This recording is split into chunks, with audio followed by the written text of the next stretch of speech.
I was diagnosed with what we call a primary breast cancer at the end of 2013. I'd had a lump a little bit earlier. It had been diagnosed as a cyst, but it started to get bigger. So I went to my GP, who referred me to the breast unit.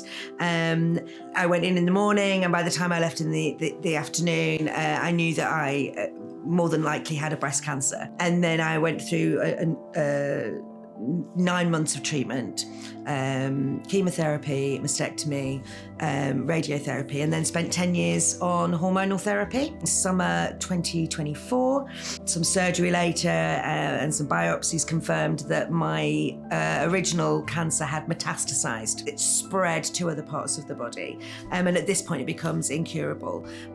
So I had a surgery which helped to identify this, and I'm now currently on chemotherapy to try and keep it in check and stop it progressing any further. When you first get a cancer diagnosis, it's utterly devastating. I remember when I very first had it back in 2013, and I just went into the car and just cried because you just don't know what to expect. You don't know what's coming. But I'll never forget when my daughter, who was 14 at the time, and said to me, "Is this the cancer that kills you?" And I'd say, well, it might be, but this is what we're going to do to try and stop it. She immediately came out with Avengers Assemble, which really, I think, really captured the fact that this was something we're all going to have to do together as a family and as a team, the oncologists, the nurses, my family, my friends. You really need that support network because your normal becomes completely different, and trying to find your way through that new normal is hard. Treatments are changing all the time. I don't know what's coming. I really don't know what's coming. But that's almost a privilege because having a cancer diagnosis means that I'm acutely aware of my own mortality. And the truth is, none of us are getting out alive. I know that I won't live forever, and it's time to get a move on and get things done. What's amazing, really, for me, and is a huge privilege, is that just 3 months after I had my metastatic secondary advanced stage 4 breast cancer diagnosis, the Prime Minister asked me to become the Minister for Public Health and Prevention. And within that includes leading the National Cancer Plan. And that is such a massive privilege. So we're developing that cancer plan right now. We're working with patients. We're working with other organisations like Macmillan, like Cancer Research UK. And all the time we're talking to patients and people with lived experience. Because whilst I have my lived experience, it is only mine. And there's a whole plethora of experiences out there. And I want to make sure that we're really understanding what we need to do to help patients. It's really important that we get screening, reduce the number of late diagnosis so that we can cure more people, they get better outcomes, but also that people can live well with cancer.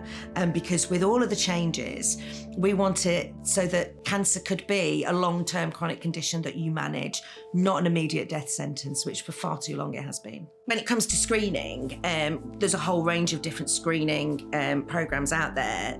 Obviously for breast cancer, women over 50 will get invited. And I would just say, if you get that invitation, just go. It's really relatively easy.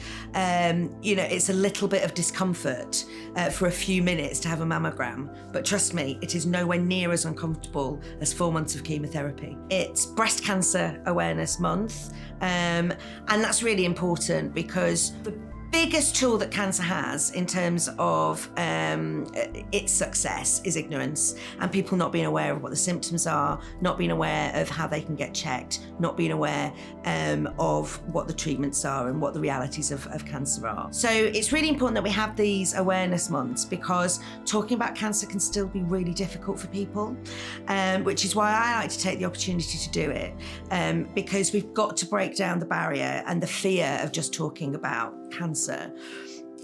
When I was first diagnosed with cancer and I was talking to my family about it, we were really clear that we were all a little bit scared of it, and it was hard to talk about. I remember sitting down with my daughter and my wife, and we chanted the word cancer over and over again. Cancer, cancer, cancer, cancer, cancer. To get used to just saying the word and to take some of the fear out of it.